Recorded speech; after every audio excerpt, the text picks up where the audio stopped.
Hello again. Welcome back to the Flyin podcast. I'm your host, Matthew Mitchell, back with my co host, Stephen Masley.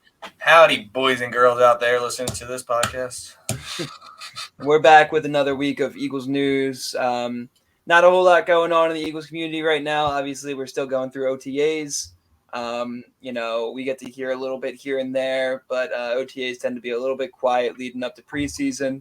So today we're going to talk a little bit about the coaching staff. We haven't got the chance to talk too much about them yet, and what kind of impact they're going to make, whether it's good or bad, better than last year. So we're going to get to see about that. And so we'll just we got a few other topics on board after that, but we're just going to jump right into it. So first, starting off, I wanted to talk mostly about Sean Tsai, our new defensive coordinator. So, Masley, what do you know about Sean Tsai? Anything? I know he's from Temple, TU. He used to coach there, so I know he has good blood in him. He's a Philly guy. For anyone that doesn't know, Masley is a TU student graduate, and he's a big supporter of our TU guys. You should hear what he has to say about Hassan Reddick. Dude, fucking beast. I mean, Sean Bradley hasn't panned out yet, but he won't pan out. But got to keep the TU blood, got to keep the TU passion going. He'll be good for special teams. That's all that matters. But yeah, no, I didn't know if he actually coached Hassan Reddick. I didn't see if the years lined up that correlated that, but I mean, it just even just coaching there, just have the coaching experience he has under. I know he's a Fangio disciple. I know he's been under a lot of coaches. I know you're going to mention Pete Carroll and go into that, but it seems like he's been able to soak in a lot of like different philosophy or different coaches that he's been able to see, and I'm hoping he brings that to our team just an experienced outlook that he's been taking take a little bit from everyone. That's what I'm hoping he does, and plays. I mean, our defensive personnel seems to be great to me, so I'm hoping he uses that right. So I know you have more about the like him coaching, him being a player's coach. So get into that. Yeah, I mean, I've gotten the chance to look into a few interviews from him and hear what he's got to say. First of all, the first thing that I noticed about him is just his energy in general. He seems like an upbeat, up-tempo guy. Looks like he's got a lot of fire in his eyes. Talks with some heart. And he talks a lot about how he wants to make sure this defense is ready to, get down and gritty and, get after the football. And one of the big things I noticed about him is the way he wants to run his defense in terms of building his scheme off of the strengths of the players around him. So he mentioned that he's, he doesn't exactly have like a straight scheme that he likes to run. He said he's learned a lot from Pete Carroll. He's learned a lot from Fangio. He's learned a lot from, who's the guy? The Colts old head coach. Not Dungy. Is it Dungy? No, not Dungy. The guy who coached, the guy who had cancer that coached Andrew Luck. Chuck Pagano? Chuck Pagano, that's the one. There we go. I had to ease my mind there. So, bottom line, I got off on a tangent. He's learned from a lot of great coaches, and he said the biggest takeaway that he received from those guys is to play to his players' strengths and, create a relationship with his players and, work with his players directly in their development. And I like to hear that from coaches because, I've been a football player for, 15 years.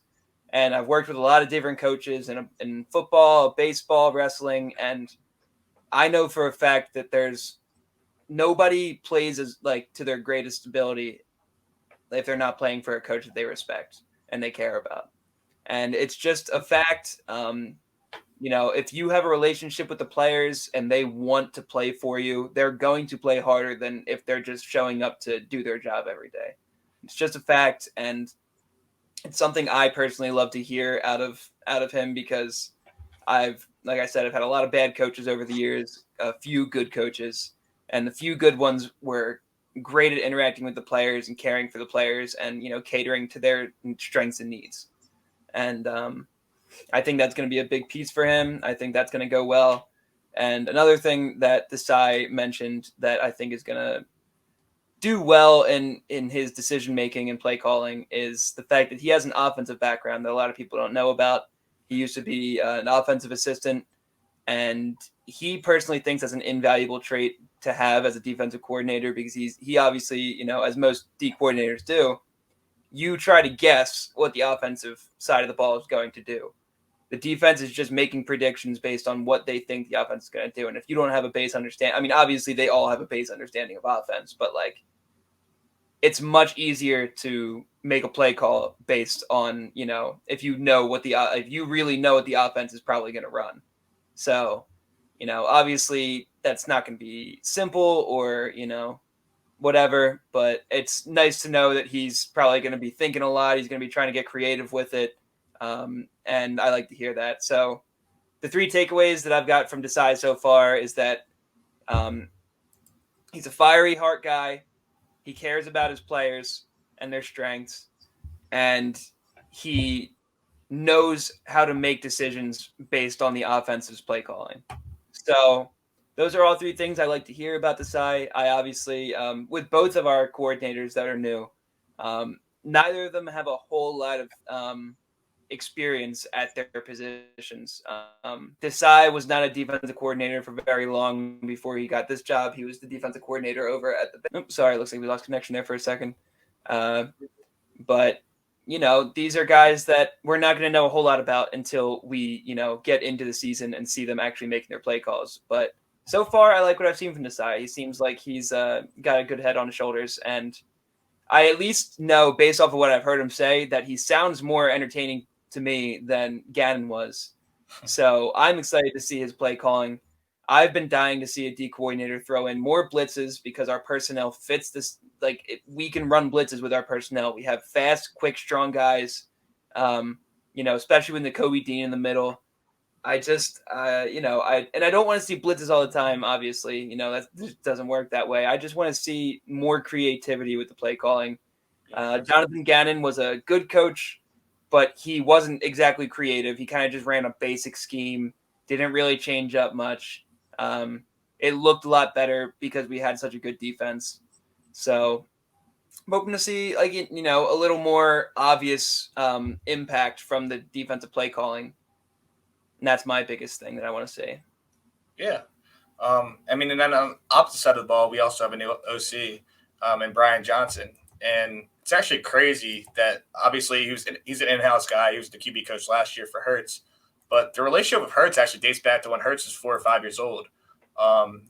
Because Johnson used to play with Hurts' dad used to coach him throughout in high school in Texas, which is just crazy to think how that full circle has worked out. But that relationship, obviously, being with Hurts, just the leader of your offense, your MVP, the best player on your team, just means so much just to just anyone. Like being able to be there all through the run last year, to be there, just connecting with everyone already on a personal level. But his resume isn't so great because he's going to be the one play calling. That's the only thing I'm worried about. He does have a great track record with QBs. Obviously, like knowing Hurts growing up, he recruited in Mississippi State. Jalen Hurts later transferred to Alabama, but he kind of got credited with the development of Dak Prescott at Mississippi State. He got credited winning with when he coached at Florida with Kyle Trask. Kyle Trask won in the draft 2 years ago, I guess now. And he's been with like good talent, around good talent. He also coached in Utah, but I don't know how his play calling is going to exactly go because he hasn't really done it. He hasn't been an offensive coordinator before. There's no way of telling. So, however, sorry, go ahead. No, my question to you is: do you think how concerned are you that obviously great relationship with players, great relationship, and I'm sure he'll learn it. But because he'll probably be the one doing the play calling like Steichen did. How concerned are you that's going to affect our offense in a negative way, or maybe it'll be positive because it's new? But I just want to hear what you have to say. In my opinion, I think it's going to be very little concern. Maybe a little, just because obviously, the benefit of the doubt, we just don't know what he's going to be like. We don't know what his play calling is going to be like. We don't know how competent he's going to be at doing it. But in my opinion, we took an in-house guy, somebody that's been in the system, sees how we run the offense, saw the success we had. I do expect our offense to look very, very similar, if not almost exactly the same as it did when we had Steichen. So obviously, it still matters what plays he's going to call, but it also matters that Jalen Hurts is still the helm of the offense, and these two guys have a lot of trust in each other. So if he calls a play and Jalen Hurts, might not think that it's a great call in that situation, Jalen Hurts can, communicate with him, and they can work together. So I'm not too worried about it, even if he has some little road bumps.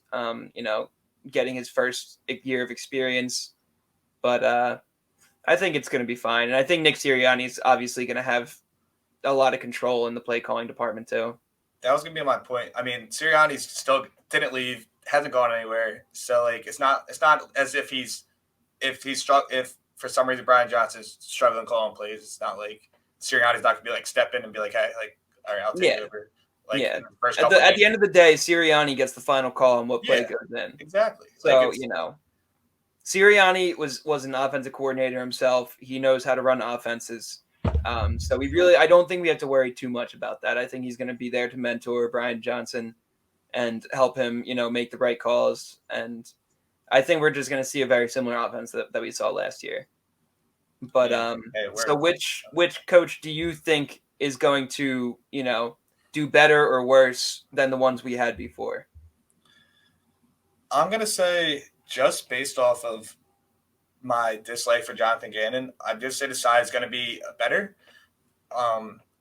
Coach, I think he's going to have more of an impact than Brian Johnson does, honestly. I think Tsai is going to be – I think he's going to have more of a voice in the defense. I feel like as much as the players claim that they love the Gannon. I mean, Gannon did have that little fire. He did have his little, like, go F yourself to the Niners fans and whatever. Like, I saw that side of him. But I feel like Tsai is going to, like, he seemed to be more of a player's guy rather than, like, a scheme guy. And I think that he'll probably have a more of an impact, honestly, because, I mean, like we just mentioned, like, I think Sirianni's going to run a similar offense, like, with Brian Johnson. I think Brian Johnson will just improve. He'll definitely improve Hurts. He'll definitely improve. Like, I just don't see him outside of that extent. I don't know if he has enough experience yet to put his impact, like his footprint, in on the offense. As Tsai, like, has learned from all these guys and has been around the league even more than Brian Johnson has. Brian Johnson been through college, and there's no fault to him. It's not his fault that he doesn't have experience coach under Pete Carroll or coach under Fangio or coach under Chuck. Like, it's not his fault, but I just think, like, that if there were to be one to make more of an impact, I think Tsai will make more of a positive impact and just more of an impact in general. Either way, because if the offense were to fall apart, I think it's still on Sirianni's shoulders. Like, if the play calling is bad, I think I would still have to blame Sirianni, because I can't at this point in time blame Brian Johnson. I agree. You pretty much took the words right out of my mouth. I feel the same way. Based on what I've heard from him, I don't know. I obviously have not seen either coach play call at all yet. Based off what I've seen and heard from him, I think Tsai will probably be a little bit better and more active than Gannon was. Nothing too crazy. They're probably going to be pretty similar. We won't see many differences. I'm just hoping we see a little bit of creativity, like I said. And like you said about Brian Johnson, it's hard to blame a guy that's in his first year of coaching, regardless, especially when someone like Nick Sirianni is going to be the one with the final call, regardless. So, yeah, I don't necessarily think we're going to see, a better offensive coordinator than we saw on Steichen, but I do think there's a chance we'll see a better defensive coordinator than we saw on Gannon.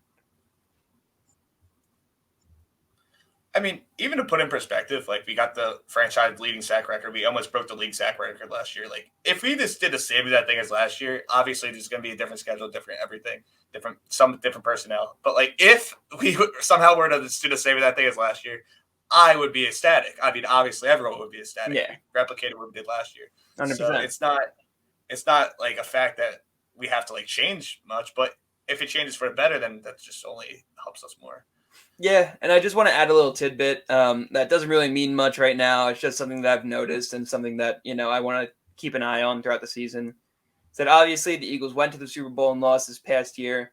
But going into this year, obviously we have reason to feel confident, reason to, not be worried about our status. And to me, just based on things I've seen on social media, the Philadelphia Eagles social media team, getting to see the players interact with each other, getting to hear a little bit about their culture in the locker room, it's giving me, like, this might be taking it a little far, but it's giving me similar vibes to the team that we had on 2017 when we won the Super Bowl. Just the way the players interact, the way they care about each other, the way they want to win a championship and they talk about it all the time. They just they I don't know, exuberate like a confident energy, even in just their regular little videos of them just interacting with each other on the field or on their way into practice or in the locker room. And to me, I think that's a big thing. Half the game is in between the head and the mentality of it. And I think these guys really understand. I forget which new guy it was. It was either DeAndre Swift or Jalen Carter. But one of them were talking about the fact that they walked into this, this new community, and not only are the guys caring and respectful and inclusive, but he said all they talk about is the championships. They don't talk about how they're going to do in the regular season, who's going to get what stats, who's going to, how far they're going to go. It's not even a question. It's like, all right, when we get to the Super Bowl, like when we win this, like they are confident in their style of play, and I think they should be. I mean, how could you not when it was like we're this close away to not to having a chance to win a Super Bowl, basically, is what I'm saying. I'm not saying I blew it, but not I'm to mention we're it potentially in a better situation than we were. It's just like you're right there. You lose obviously about 3 points. It's not entirety of the game. It was crazy. One of the craziest Super Bowls I watched since our Patriots Super Bowl, honestly. Yeah. We've been, although Eagles fans haven't been incredibly lucky in terms of winning Super Bowls, we have been really lucky to witness two of the best Super Bowls in the past few years, which is awesome. Which is it's awesome. I mean, it's awesome to see like that mentality. I mean, do you take any of it as like a cockiness to it of like we're looking ahead? That's the part that feels a little bit special about it, because it doesn't feel like cockiness at all. It feels like it's just like we're here to, get back to the championship, and that's it. I mean, hey, it's just the amount of like in your head. It's just how we done it. We know how to do it. You've been there. We can do it. You just know you have to take that one more step, and I think it's only just going to push them harder. I think this schedule. I know we're not getting the schedule today, but I think the schedule is going to push them to a whole nother degree than last year. Yeah, the schedule was rough. They got a lot to prove after last year. All those guys saying that, we had the easiest schedule. That's the only reason we won, yada, yada. Newsflash, we were better than 98% of the teams in the NFL. Yeah. Didn't matter how good our schedule was. But this year we get the chance to prove it. And obviously, like you said, we'll get into the schedule another time. But they're excited. They have a lot to prove this year. And they want to prove that it wasn't just a flash in the pan. I mean, it's hard to say we regressed at all. It's hard to you put in perspective. Obviously, anything could happen injury-wise. That's a big thing that we don't take into consideration, honestly, because last year we really took for granted how healthy we were all season. We really didn't run into a lot of injuries, and it was a blessing. And it's a big reason why we didn't, have trouble throughout the season. Early on last year, in preseason, Nick Sirianni was catching a lot of hate and criticism for not letting the team hit in practice, and he was being a little soft. And I'm one of those people. I also thought that it was, I'm for not getting hurt in practice and live hitting in practice. It's not really necessary. However, in preseason, you kind of do want to get your body warmed up a little bit like that. And I was concerned about it, but then come season time, a lot of players were getting hurt everywhere, and that's just, luck and whatnot. But the Eagles just, so happened, whether it's coincidence or not, to be one of the only teams with almost no injuries all season. Yeah. We obviously had Hurts get hurt and Lane Johnson, but that was practically it. We had a few here and there. We had Maddox get hurt once. I think we had a lineman or two go down for but it was only for a game or two at a time. It was never down for two, whatever. Yeah, it was never major injuries. So, I think maybe that did have an impact. So I'm curious to see if that theory is going to, stay true coming into this year. But yeah, I'm excited for these guys. As I keep saying, you know, I'm stuck in anticipation, waiting for the season. But you know, I like their chances. That's for sure. So I saw this article the other day, and I know it's a pretty stupid article, but it was Chris Sims like ranking the QBs in the. And I heard even on Sports Talk Radio the other day they were talking about one. They were talking about like obviously top 5 and like, and obviously they didn't have Hurts up there because they're little buttholes. And they saying the one that stood out to me. I mean, yeah, you could say if you wanted to, you could say like Josh Allen has more talent. He's just as fast and has a bigger arm, whatever. Just like pure talent wise. Patty, obviously, like it's Patty. He's been amazing. Joe Burrow has proved himself. But they were saying Herbert has more talent than Hurts and is more. It's like more of that guy because he has had to win 10 game winning drives and Hurts only has 3 and like these stupid stats that just kind of like relate to the team more so. But then they were saying like, oh, Herbert can score more. Like Herbert could do just as well if he was on the Eagles. You'd be better. Like what? And just in perspective of Hurts in general, I don't know. I mean, I want to take the opposite side and crap on him, but how can you? I want to hear your perspective. How can you like crap on a guy that's almost as fast as Lamar Jackson, maybe a little less elusive, and could throw the ball like obviously not as good as Josh Allen, but like in Patty, but like he's on that spectrum. Yeah, you actually you can go ahead and say that, but first of all, I don't think Josh Allen is over him in the slightest. Josh Allen throws a crap ton of picks. He has not proven himself. You know, obviously he's proven himself. He's fun to watch. He's talented. So is Hurts. I haven't seen Josh Allen take anyone to a Super Bowl yet. I haven't seen Josh Allen get runner-up MVP, which is obviously doesn't mean much, but I'm just saying, you know, in general. And, you know, people like to act like Josh Allen is some, you know, he's been doing this for forever. He's had like 2 good years, maybe 3. He sucked his first 2 years. Exactly. So, like, you know, the people that are saying that he's light years above Hurts are just crazy. And even if you want to make the argument that Hurts has only done it 1 year, okay, I've seen 2 years of Hurts, and I saw him take a team that wasn't supposed to make the playoffs and take a team to the Super Bowl and almost win it, and almost win MVP. Based off what I've seen, I think Hurts is a top 3 quarterback. I mean, the only person I think the only 2 people I would put above him are obviously Patrick Mahomes, and I think I would put Joe Burrow there. I don't even know if I could put Joe Burrow in front of him. I'm saying this strictly off my eye test and their skill sets and their ability to throw the ball. I think Joe Burrow is that dude. I really do. I think Joe Burrow is built different. The only point that I have that Hurts being better is I think the separation between that Joe can throw the ball better than Hurts, but I think Hurts' running ability puts him like that gap like slims it to surpasses it because of just how well he can run and how strong he is.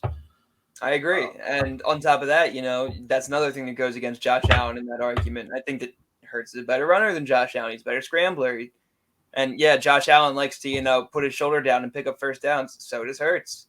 You know, I don't see a whole lot that Josh Allen is better at Hurts than. So to me, you know, Hurts is easily top 3, if not top 2. And you know, obviously we all want to see him do it again. I personally have no doubts. You know that I was a firm Hurts believer all the way through. I have no reason to believe that he's not going to continue to improve. And the fact that they had the audacity to put guys like Herbert and Trevor Lawrence over Jalen Hurts is just hating. It's literally just hating. Because first of all, I do want to throw out there that I think Justin Herbert is one of the most overrated players in the league. Granted, I'm not saying he's bad. He is a good quarterback. He's done literally nothing. Literally nothing. He has he even made the playoffs? I think he made it once. Did he make it once? Did he make it? Well, yeah, he made it this year. But that's it. Because he lost to the Raiders, right? Yeah, I mean, he hasn't done almost anything. And people want to, you know, talk about how good the Eagles team is and all the help that Hurts has around him. He has the same thing over at the Chargers. He's got a good running back. He's got a good O-line. He's got 2 good receivers. Now he's got 3. I don't know where this whole like bias comes from, or I the don't whole either. narrative, but I think Lamar's better than him. I think Lamar proved more in I the do league. too. I think Lamar might have proved more in the league than Josh Allen has, honestly. He has. He absolutely has. Like it's He absolutely has. Granted, I do think that Josh Allen's a better thrower than Lamar Jackson. But people like to talk about Lamar Jackson's throwing ability. He is way more accurate than Josh Allen, and people love to criticize Lamar Jackson's accuracy. Dude doesn't throw picks. they He criticize throws, Hurts' he throws over accuracy. 65% completion percentage. I think people just hate to see like running quarterbacks throw the ball. Like they're like, oh, they can run, so they automatically can't throw. Like Lamar and Hurts, they won't be able to throw. Like I've been saying for a long time that Lamar's been getting an unnecessary amount of hate. The dude, like, he's got a ridiculously high winning record in his tenure with the team in comparison to their not so good record without him. If I had to rank my top 5 quarterbacks, I'd probably go Mahomes at 1. It's a toss up between Burrow and Hurts at 2 and 3. Allen at 4. You know what? No, Lamar at 4. Allen at 5. And I'm not going to go past that because that's we could go on forever. But yeah, man, I think that those guys get a little bit too much hate, and obviously you've still got guys like Rodgers in the league, but he's slowing down a little bit. We'll get to see how he does with the revamped receiving core over the Jets this year. But yeah, man, I don't know why Hurts is always getting this kind of hate, but he's proven himself much more than any of these other guys have. And all the quarterbacks in the league now, all the old guys are gone. Like, there's not a whole lot to compare to. All the new guys coming in are new guys. They don't have a lot of experience under their belt. Nobody does. Like, there's not a lot of vet quarterbacks right now. So Rodgers, and then people call Patty Mahomes a vet, and he's not a vet. Exactly. That's 2 Super Bowls in his first 4 or 5 years. Yeah, just because he's gone to the the NFC, the AFC Championship, or the Super Bowl in every year that he's played, which is ridiculous. But it's people really got to stop sleeping on Hurts. Like, he's been doing it his whole career. He's gotten himself better every single year, and he's going to keep doing it. So, Chris Sims at this point is strictly doing it. First, he did it for clicks. Now he's doing it to, he's got to save his ass because, he got so much hate for it. It's by no means like there's not a legitimate argument that you could possibly make to put Trevor Lawrence over Jalen Hurts. Not even a little bit. Like, I won't even hear the argument. I'm not even going to listen because it's not realistic. All people want is just, the only reason T-Law is even he had a decent year last year. It wasn't like anything like insane. Yeah, it was nothing special, but it was good. It was a good year. I'm not saying T-Law's bad. The only reason that people are even putting him in that top echelon is because he's been that number one guy, number one prospect for so many years. It's going to be his 3rd year in the league, so he hasn't had much time to like. People want to talk about the fact that he took them to the playoffs. They squeaked in. They want to talk about the fact that he won their first playoff game in a while. He threw how many picks? For the second half. That was against the Chargers, by the way. It was. Herbert. He didn't throw any bad quarterbacks. They're not that good. They're not bad. I'm sorry. I shouldn't say that. That was a crazy comeback, though. That wasn't crazy. Of course it was. But, like, 32-0 man threw 5 picks in the first half. I mean, come on. Yeah. Like, you don't see guys like Jalen Hurts doing that. And that was another point that was made on, like, WIP the other day. It was like, yeah, our defense has been really good. Yeah, this and like, yeah, you don't put Hurts up there as like that gunslinger that has to come back, but he hasn't had to, and he hasn't put the defense in positions where we're turning the ball on our own 30, we're turning the ball over on our own 30. Part of my language. He doesn't make the mistakes like nearly as often as other guys. We're backed up our own 40, like starting to drive for them. That's why people love to pull stats without looking at circumstances. Like the fact that they were trying to make the argument that Herbert has more game-winning drives than Hurts. You want to know why? Because Hurts is always freaking winning into the fourth quarter. Yeah, look at his record, and it's like and it's like when you pull up, when they stat pick, it makes you like when they stat pick, you're like, oh, like he has something, and then you have to like wait, what are you saying? It doesn't make any sense. Like, yeah, okay, cool, he's done it. Yeah, he's big clutch, but like because he's lost so much more. Like he has like when you're losing and you're down, like just because Hurts wins, it does it dominantly, and keeps his team up instead of letting the team crawl back in when we're up 2 scores. Like he'll throw the ball away instead of trying to force it somewhere. Like and like it just I just feel like he's for some reason overhated and underrated for I don't know how. Maybe it's because we're just Philly. Am I being too biased, Matt? No, I mean, like, it's obviously not just because we're Philly. I don't know, but I also don't understand the amount of hate that he gets. It really doesn't make a whole lot of sense. I know that one guy who was the Giants guy was trolling last year of like Danny Dimes is better than Jalen Hurts before the Giants-Eagles game. Do people just do it because they know like Philadelphia will respond? Like, I Probably. guess it's just like I just don't understand. I could never take if Hurts sucked and Danny Dimes was actually better than him. Like I would admit it even as an Eagles fan. Like, well, actually, I probably wouldn't, but I would still have admit it if he was actually better, but it's not even close. It's not even close. It's yeah, and speaking of how good Jalen Hurts is, we didn't get the chance to talk about it. A news story came out last week about the fact that when Russell Wilson was getting ready to be traded from the Seahawks, and a lot of teams were in on him, the Eagles were a lot more in on him than we expected. We had a big blockbuster deal lined up with the Seahawks for Russell Wilson. It was practically a done deal. That's how far this went. And Russell Wilson pulled out his no trade clause because he didn't want to come to Philadelphia. I hate him. How lucky did we get? Holy crap. I'm a big Russell Wilson fan just for that. How he's been getting all this praise for how great he's doing, but could you imagine if he pulled Russell Wilson in here over Hurts? I think I would personally hurt Russell Wilson. Russell Wilson would probably go mentally insane in Philadelphia. He made the right decision. We would if he played like he did on the Broncos this year, we would have I think he would have had like mental breakdowns. I think he would have quit. I think he might have quit. I think he might have quit the team. That would have been funny. But man, how lucky did we get to get blessed with Jalen Hurts and get to go with this guy. I mean, the dude's a stud. Can't talk enough about him. It's great. It's great. I know it's off season, guys, and it just sucks because we want to do more content and we just don't have anything to do because it's 100 days away. It's just like we talk about BS, and it's like it hurts us as much as it hurts you guys to watch this. Like we like talking about this, but it's like, come on, we want something.